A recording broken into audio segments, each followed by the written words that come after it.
الحمد لله رب العالمين، وصلى الله على سيدنا محمد وعلى آله وصحبه أجمعين. قال مسلمان وقتی ام قصة صحابیان دبیجن و حکایه وان دبیجن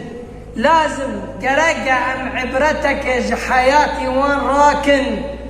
وش حز ذكرن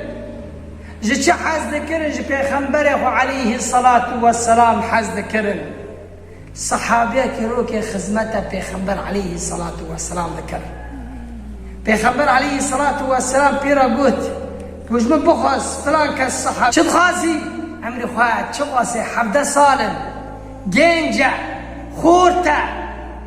شد خازي ويا رسول الله عبد خازم حوالتي جناتي بم عليه الصلاة والسلام هني جينجا حبدا صالنا فيتشيش بيغمبر عليه الصلاة والسلام بخازي جينجي منها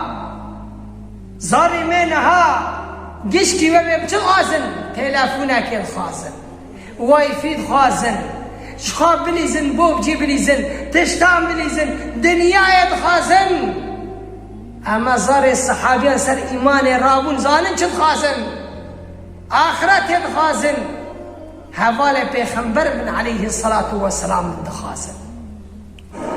ويا رسول الله خذ مع حوالي جنات ابن پیغمبر بري كسي بر قوتبه لو ما عدبهم كا او تخازن لنا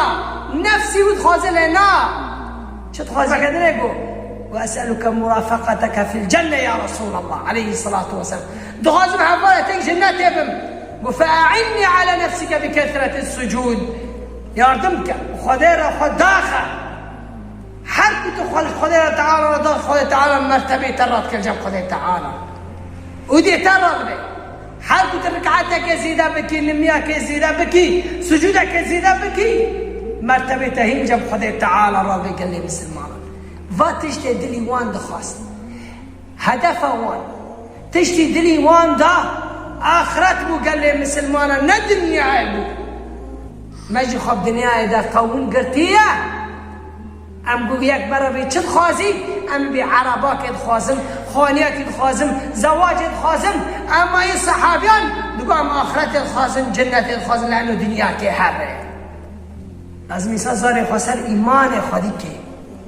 سر حياة إيمان حياة الصحابيان جنج الصحابيان شتو تشتي خاصي آخرته بني إنساني ما زند فكر يعني